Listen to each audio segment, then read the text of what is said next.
Hello friends, നമ്മൾ still Vancouver island വ്ലോഗ്സിൽ തന്നെയാണ് കേട്ടോ. I am totally stuck with my French exam preparations these days.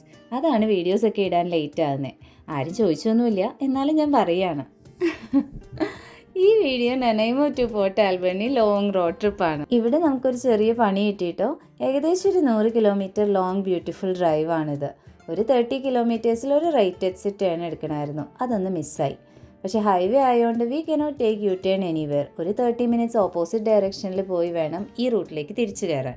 പലപ്പോഴും ഞങ്ങൾ ഇങ്ങനത്തെ യാത്രകളിൽ വഴിതെറ്റി കഴിയുമ്പോൾ GPS പോലും അറിയാത്ത മാജിക്കലി ബ്യൂട്ടിഫുൾ ലൊക്കേഷൻസിലൊക്കെ എത്തിപ്പെടാറുണ്ട് കേട്ടോ.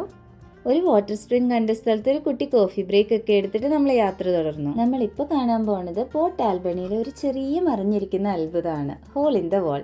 ഇതൊരു വലിയ വെള്ളച്ചാട്ടമൊന്നുമല്ല കേട്ടോ, ഒരു വലിയ ടൂറിസ്റ്റ് സ്പോട്ട് പോലും അല്ല. എനിക്ക് കാടിൻ്റെ നടുക്കൊക്കെ ഇങ്ങനെ നടക്കാൻ നല്ല ഇഷ്ടമാണ്. എൻ്റെ അച്ഛൻ്റെ വീട് പെരുമ്പാവൂരിൻ്റെ അടുത്ത് ഇരിങ്ങോളാണ്. അവിടെ ഒരു കാവും നടുക്കൊരു അമ്പലമൊക്കെ ഉണ്ട്.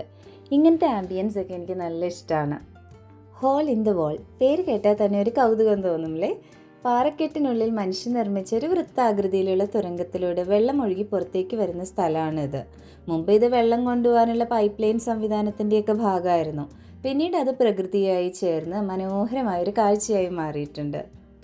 ഇവിടെ എത്താൻ ചെറിയൊരു ട്രക്കിംഗ് വേണം. കാടിൻ്റെ നടുവിലൂടെ കല്ലുകളും വലിയ പാറകളും ഒക്കെ കടന്ന് ചില ഭാഗങ്ങളിലൊക്കെ ഒന്ന് ശ്രദ്ധിച്ച് നടക്കണം കേട്ടോ. മണ്ണിൻ്റെ മണം, മരങ്ങളുടെ തണൽ, ചുറ്റും കേൾക്കുന്ന വെള്ളത്തിൻ്റെ ശബ്ദം, അവയെല്ലാം ചേർന്ന് ആ യാത്ര ഭയങ്കര സുന്ദരമായിരുന്നു. അവസാനം പാറക്കെട്ടിനുള്ളിൽ നിന്ന് പുറത്തേക്ക് ഒഴുകുന്ന വെള്ളം കാണുമ്പോൾ അതൊരു ചെറിയ വെള്ളച്ചാട്ടം പോലെ തോന്നും. ഇന്ന് പക്ഷേ അങ്ങനെ അധികം വെള്ളമൊന്നും ഉണ്ടായിരുന്നില്ല കേട്ടോ. അവിടെ വലിയ ടൂറിസ്റ്റ് സ്പോട്ട്സിലെ തിരക്കൊന്നുമില്ലാതെ പ്രകൃതി അടുത്തറിയാൻ കഴിയുന്ന, ശാന്തമായി സമയം ചെലവഴിക്കാനാകുന്ന ഒരു മനോഹരമായ ഇടം. ഫോട്ടോസ് എടുക്കാതെ പോകാൻ പറ്റില്ലല്ലോ.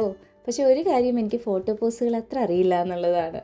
എവിടെയെങ്കിലും വെള്ളം കണ്ടാൽ ഞാൻ എപ്പോഴും ഒരേ പോസ് തന്നെ ചെയ്യും, കൈകൊണ്ട് വെള്ളം തട്ടിപ്പറത്തി സ്പ്ലാഷ് ചെയ്യണ പോലെയൊക്കെ. ഏത് സ്ഥലത്ത് പോയാലും ഇത് തന്നെയാണ് എൻ്റെ സ്ഥിരം പോസ്. പക്ഷെ സത്യം പറഞ്ഞാൽ ആ വെള്ളത്തിൻ്റെ തണുപ്പും അവിടുത്തെ സന്തോഷവും അതൊന്ന് ക്യാമറയിൽ പകർത്താനാണ് ആ സ്പ്ലാഷ്. ട്രെക്കിങ്ങും ഫോട്ടോഷൂട്ടും ഒക്കെ കഴിഞ്ഞപ്പോഴേക്കും നല്ല വിശപ്പായിരുന്നു. പിന്നെ ഹോട്ടലിന് വേണ്ടിയുള്ള സെർച്ചായി. ഫൈനലി നമ്മളൊരു ഇന്ത്യൻ റെസ്റ്റോറൻറ്റ് കണ്ടുപിടിച്ചു.